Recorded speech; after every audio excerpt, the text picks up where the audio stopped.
حضرت جعفر طیار کی بیوی تھی اسما بنت امیس، جن سے وہ بیٹا تھا عبداللہ بن جعفر، جو خاوند تھے سیدہ زینب کے، جو مولا علی کی بیٹی، جنہوں نے خطبہ دیا تھا یزید کے دربار میں۔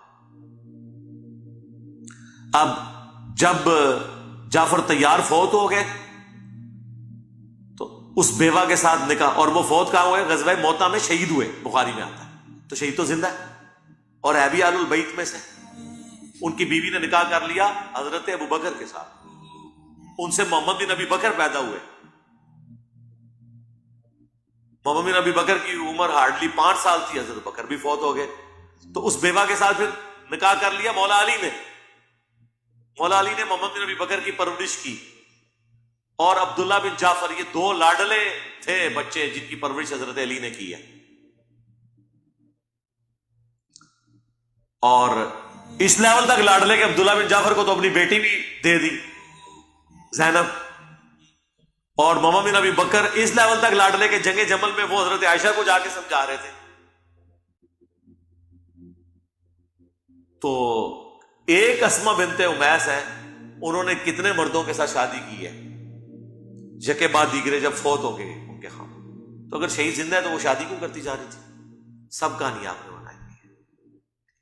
اور اسی وجہ سے وہ لوگ اکثر، جب ہم سنی تھے نا، یعنی مسلم ہونے سے پہلے، تو ہمارے علماء ہمیں بتایا کرتے تھے کہ جی جو اہل البیت ہے نا، یہ تو حضرت بکر کی اولاد میں سے ہیں۔ ہم بھی پھر کہتے تھے یار پھر یہ شیعہ کو کیا مسئلہ ہے حضرت ابو بکر کے ساتھ؟ وہ تو ہمیں پتہ چلا کہ مسئلہ تو حضرت بکر کے ساتھ ہے ہی نہیں ہے، مسئلہ تو ہے بنو امیہ کے ساتھ۔ اور جب ہمیں بعد میں پتہ چلا کہ یہ حضرت ابو بکر کی کون سی اولاد ہے جس کی اولاد اہل البیت ہے، تو سر وہ اولاد ہے جن کو آل امیہ نے قتل کروایا ہوا ہے۔ یہ حضرت ابو بکر کے ٹکٹ میں مزے کرتے رہے ہیں۔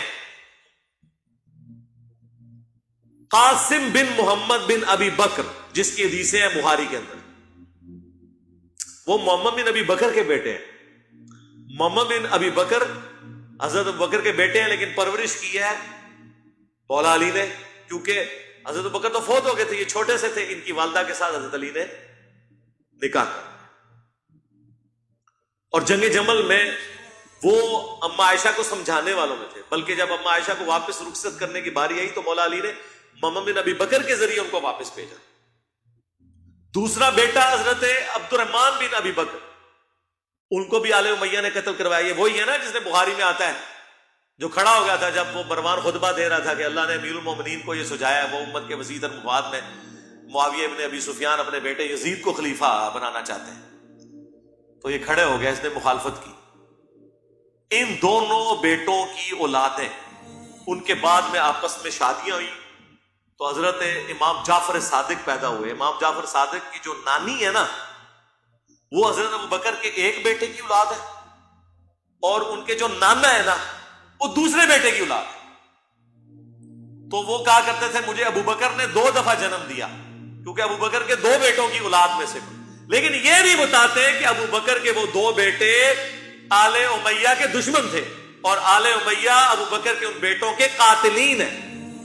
تو حضرت ابو بکر کی ٹکٹ پہ آپ مزہ کیوں کر رہے ہیں؟ وہ تو آل البیت کے چاہنے والے تھے۔ وہ تو پھر بعد میں پتا چلا کہ یار یہ ابو بکر کی اولاد، ابو بکر کو کیڑی اولاد جیڑی تسی بڑی ہے۔ ان کو مارا بھی، ان کو قتل بھی کیا، ٹھیک ہے، اور اس کے بعد پھر ان کے ٹکٹ پہ آپ مزے لے رہے ہیں اپنے کھاتے میں ڈال کے۔ تو سر یہ تو ہم نے سٹوریاں ایکسپوز کر دی ہیں، انہوں نے آدھی آپ کو سٹوریاں بتائی ہوئی تھی، پوری جب بات پتا چلی تو بالکل ہی الٹ نکلی۔ بی بی ام فروا بنت قاسم ابن محمد ابن ابی بکر، اس خاطر ہے کہ جو عامت المسلمین ہیں ان کی جانب سے ریپیٹڈلی یہ کہا جاتا ہے کہ آپ کے جو امام ہیں ان کا جو جد مادری کے سے تعلق بنتا ہے وہ تو خلیفہ اول سے جا کے ملتا ہے، تو پھر آپ خلیفہ اول سے برات کا اظہار کیوں کرتے ہیں جبکہ آپ ہی کے امام کا جد مادری کی جانب سے جو سلسلہ ہے وہ تو خلیفہ اول سے جا کے ملتا ہے؟ اچھا غور کیجئے گا آپ اس اعتبار سے کہ ٹیکنیکلی یہ بات صحیح ہے کہ وہاں تک شجرہ ملتا ہے ام فروا بنت قاسم ابن محمد ابن ابی بکر، لیکن کمال کی بات یہ ہے کہ خود محمد ابن ابی بکر ان سے وہ شجرہ ملتا ہے جا کر، جو خلیفہ اول کے نسبی بیٹے ہیں، خود आम्मतुल मुस्लिमीन, ब्रादर सुन्नत, मोहम्मद इब्ने अबी बकर को ऑन करने को तैयार नहीं है। यानी क्या? यानी चंद नस्लों बाद जाकर ये दलील कायम करेंगे कि आपकी इमाम की वालदा, उनका शजरा खलीफा अव्वल से जाके मिलता है, लेकिन जो खुद जहां से, जिसके जरिए से मिलता है मोहम्मद इब्ने अबी बकर, उन्हें तो ऑन कीजिए फिर।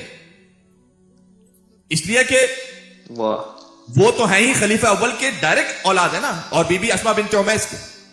लेकिन खलीफा अव्वल के फौत हो जाने के बाद अमीरुल मोमिनीन ने हजरत अस्मा बिन्त उमैस से इज़्दिवाज किया था, मोहम्मद इब्ने अबी बकर को अपने घर ले आए थे, और जो मोहम्मद इब्ने अबी बकर की परवरिश हुई है वो अली इब्ने अबी तालिब के घर में हुई। तो ये जो शजरा जाके मिलता है, बल्कि हिफ्जुद्दीन ने अपनी किताब मराकिदुल मारिफ की दूसरी जिल्द में इस बात को लिखा है कि मोहम्मद इब्ने अबी बकर को मौला अली अलैहिस्सलाम को ही निस्बत हासिल है जो हजरत अबू ज़र गफारी को खत्मी मर्तबत से हासिल है। तो जब आप ये कहते हैं कि शजरा मिलता है, तो जाके पूरी तफसील बयान कीजिए कि उसमें हकीकत क्या है। तो हजरत मोहम्मद इब्ने अबी बकर ने तो खुद तीनों खिलाफतों को गस्बी शुमार किया, उनके स्टैंड से बिल्कुल वाज़ेह है, बल्कि जंग जमल में वो अपनी खार के मुकाबले में मौला अली का साथ देने के लिए खड़े हुए। क्या कहने, सुभान अल्लाह, क्या कहने। तो सुभान अल्लाह, अगर ऐसे मुहिब्बे अहले बैत की नस्ल के जिसके इर्द गिर्द तो सब दुश्मन अहले बैत हो, लेकिन उनका अपना वजूद मोहब्बत अली इब्ने अबी तालिब से सरशार और छलक रहा हो, उस मर्द मुजाहिद की नस्ल से अगर कोई बीबी हो तो हक ही है कि अपने जमाने के इमाम की मां करार पाए। अरे वाह वाह वाह, क्या कहने, वाह वाह। तो इसकी ये पूरी तफसील है, और इस तफसील का क्योंकि ताल्लुक इमाम जाफर सादिक अलैहिस्सलाम से, और इसके लिए यूट्यूब पर क्लिप भी कुछ मौजूद हैं कुछ मुफ्तियान कराम के, तो मैंने कहा ये वजाहत कर दूं कि आप पूरी तफसील बयान कीजिए कि भाई जो शजरा जाके मिलता है उसमें मोहम्मद इब्ने अबी बकर, और ये कहकर फिर आप खाली क्रेडिट नहीं ले सकते कि खलीफा अव्वल की नस्ल से हैं, बल्कि असल तो ये सोचकर इबरत हासिल कीजिए कि जिस मोहम्मद इब्ने अबी बकर की नस्ल से हैं इमाम जाफर सादिक की वालदा, उन्होंने तो इश्क हैदर कर्रार में अपने बाप ही की खिलाफत को रिजेक्ट कर दिया था। सुभान अल्लाह, सुभान अब अल्लाह, मैं जुमला आपकी खिदमत में करने वाला हूं, और रिजेक्ट करने वाले ही को राफिजी कहा जाता है। बाबा, सुभान अल्लाह, वाह वाह वाह, क्या कहने, सुभान अल्लाह, क्या कहने। भाई रिजेक्ट करने वाले ही को राफिजी का, जी हम राफिजी हैं, हम रिजेक्ट करते हैं सुभान अल्लाह। हर वो कि जिसने अहले बैत के हक को गस के हम रिजेक्ट करते हैं। और याद रखिएगा बहुत अहम दर्स है हमारे लिए कि आप खुद और यहां बच्चों की तरबियत के एतबार से बाकी जो सारी टेक्निकल चीजें होती हैं और जो अहम बातें हैं हमें माहौल के एतबार से ख्याल रखना है, उनमें जो बेस होती है ना, बुनियाद, कुछ एक होती है बिल्डिंग, उसमें आपको एक जाहिर नजर आ रहा होता है, कुछ उसमें डेकोरेशन की चीजें होती हैं, कुछ उसमें कुछ काम की चीजें होती हैं, लेकिन एक है बुनियाद, स्लैब, जहां पर बुनियाद बहुत ज्यादा इंपॉर्टेंट है। बुनियाद में घुट्टी में मिला दीजिए अपने बच्चों के लिए दो बातें, एक ये कि मासूम 14 के अलावा है नहीं कोई, सुभान अल्लाह। अब बाबा, क्या कहने, क्या कहने, दुनिया की कोई बड़ी से बड़ी हस्ती आ जाए, मासूम 14 है। बेशक, वाह वाह वाह, सलामत रहे, सलामत रहे, सुभान अल्लाह, सलामत रहे जुमला, क्या कहने। कोई आ जाए, मासूम वक्त 14 है, और हमें रिश्तेदारियों को और ताल्लुकात को देखना ही नहीं है। बेशक, जो मासूम अलैहिस्सलाम की मोहब्बत से सरशार है, वो चाहे किसी खानदान का हो, वो हमारे सर का ताज है, और अगर किसी के दिल में जर्रा बराबर भी बोग्ज है या शक व शुबा है, चाहे वो हमारी अपनी महफिल में बैठा हुआ बज़ाहिर जिस्म उसका यहां हमारे साथ कोई ताल्लुक नहीं उससे हमारा। बेशक, सुभान अल्लाह, वाह वाह वाह, ये बहुत अहम है। मैं बता रहा हूं आपको, अकायद के मामले में जैसे जैसे हालात बढ़ते जाएंगे बहुत सख्त हालात आने। अहादीस में मफ़हूम मौजूद है कि इमाम ज़माना अलैहिस्सलाम की सही विलायत पर बाकी रहने वाले बहुत कम रह जाएंगे। सही, तो ये सब मौला अली की सोहबत का नतीजा था जो मोहम्मद इब्ने अबी बकर उस मकाम पे पहुंचे। और उसमें एक जो सीखने की और बड़ी अहम बात, मेरी माए बहनें जो सुनी, बहुत बड़ा किरदार मोहम्मद इब्ने अबी बकर की मां जनाब अस्मा बिन्त उमैस का, मां का किरदार। जनाब पयाम आजमी ने यही मौके के लिए तो कहा था मां की खिदमतों का जिक्र करते हुए कि अपनी औलाद की तकदीर बदल देती है, अपने औलाद की तकदीर बदल देती है, भाई बाप के खून की तासीर बदल देती है। भाई वाह, सुभान अल्लाह, सुभान अल्लाह अकबर। बाप के खून की तासीर बदल देती। थोड़ा सा ऐसे शबी मामला यजीद के बेटे के साथ भी हुआ है, अगरचे कि कोई तकाबुल नहीं है यजीद के बेटे में और मोहम्मद इब्ने अबी बकर में, जमीन आसमान फर्क है, मैं तकाबुल नहीं कर रहा, लेकिन मैं समझाने के लिए अर्ज कर रहा हूं कि उसकी मां भी कम से कम उसे इतना तो तरबियत दे दी थी कि सगे बेटे ही ने बाप को डिसोन कर दिया था.